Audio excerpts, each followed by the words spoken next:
요즘 들어 글씨가 예전처럼 또렷하지 않다고 느끼는 분들 많으실 겁니다. 신문이나 휴대폰 화면을 볼 때 분명 눈앞에 있는데 초점이 한 번에 잡히지 않는 느낌 말입니다. 저도 처음엔 이게 큰 문제라고 생각하지 않았습니다. 그냥 나이가 들면 자연스럽게 겪는 변화라고 여겼습니다. 아침에는 비교적 괜찮은데 오후만 되면 유독 더 흐릿해졌습니다. 눈이 아프거나 따갑지는 않았지만 맑지 않다는 느낌이 계속 들었습니다. 그래서 가장 먼저 떠올린 건 노안이었습니다. 주변에서도 다들 비슷한 시기에 돋보기를 맞췄다고 했기 때문입니다. 안경원을 찾아가 검사를 받았는데 시력 수치는 생각보다 나쁘지 않다는 말을 들었습니다. 그래도 불편하다고 하니 누진 렌즈를 권하더군요. 안경을 맞추면 해결될 거라 기대했습니다. 하지만 막상 써보니 시야가 개운하지 않고 오히려 눈이 더 피로하게 느껴지는 날도 있었습니다. 그때부터 생각이 많아졌습니다. 이게 정말 노안일까 하는 생각이 들었고, 혹시 백내장이 시작된 건 아닐까 하는 걱정도 들었습니다. 인터넷을 찾아보니 백내장 증상이라는 말들이 눈에 들어왔습니다. 뿌옇게 보인다거나 안개 낀 것 같고 빛이 번져 보인다는 설명들이었습니다. 느낌만 보면 꽤 비슷해 보여 더 겁이 났습니다. 병명 하나가 주는 무게가 생각보다 컸기 때문입니다. 하지만 검사를 받아보니 백내장으로 볼만한 뚜렷한 소견은 없었고 시력 수치 역시 큰 문제는 아니었습니다. 그런데도 왜 이렇게 흐릿하게 느껴질까요? 여기서 관점이 조금 바뀌기 시작했습니다. 설명은 이랬습니다. 눈은 안쪽 구조만 괜찮다고 해서 항상 잘 보이는 건 아니라는 겁니다. 눈 표면 상태에 따라 시야의 선명도가 크게 달라질 수 있다는 이야기였습니다. 특히 안구 건조증이 있으면 빛이 고르게 굴절되지 못해 글씨가 번져 보이거나 뿌옇게 느껴질 수 있다고 했습니다. 생각해보니 떠오르는 경험들이 있었습니다. 하루 종일 화면을 보고 나면 눈이 뻑뻑해졌던 기억이었습니다. 눈을 깜빡이거나 비비면 잠깐 나아졌다가 다시 흐려졌던 순간들도 떠올랐습니다. 인공 눈물을 넣었을 때 아주 잠깐이지만 시야가 또렷해졌던 경험도 있었습니다. 그땐 대수롭지 않게 넘겼지만 지금 생각해보면 중요한 신호였습니다.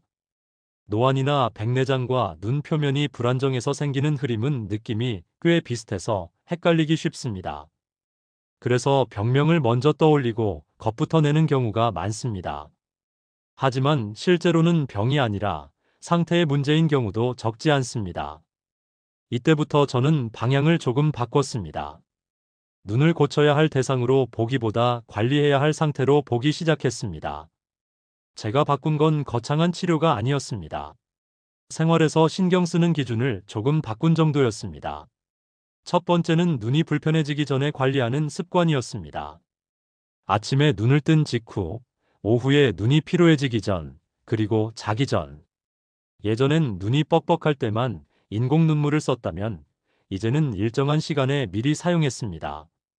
두 번째는 눈이 마르는 속도를 줄이는 쪽이었습니다.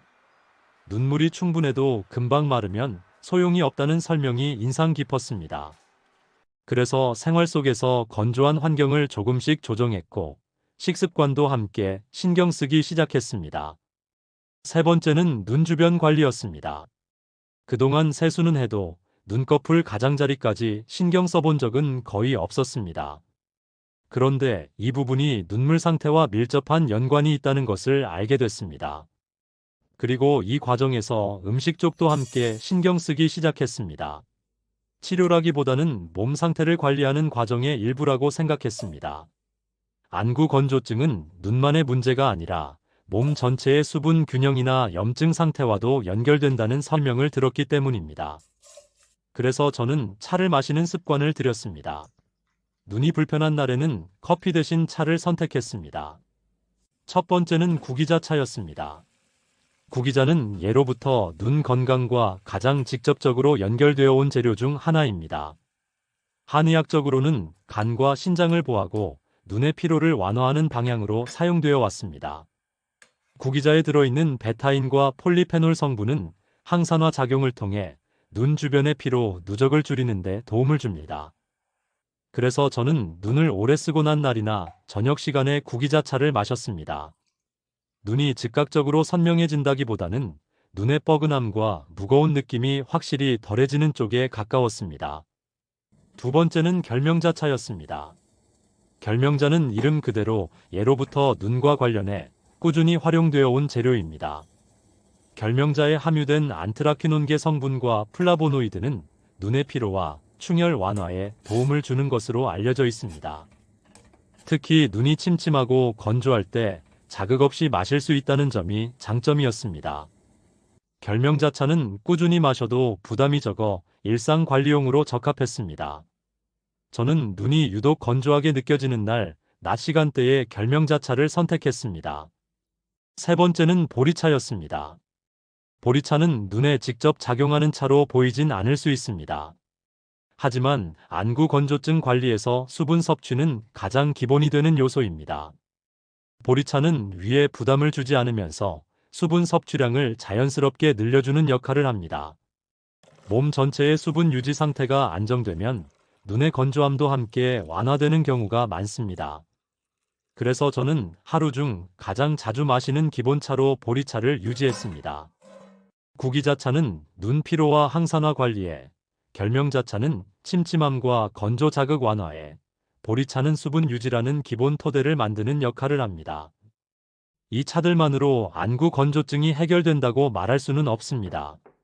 하지만 눈을 쉬게 하는 습관과 환경 조절에 더해 이 차들을 함께 했을 때 눈이 쉽게 마르고 불편해지는 빈도는 분명히 줄었습니다.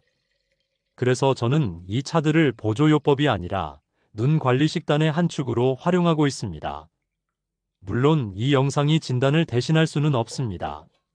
통증이 심해지거나 시야가 갑자기 가려지거나 한쪽 눈만 급격히 나빠진다면 반드시 병원에서 확인해야 합니다.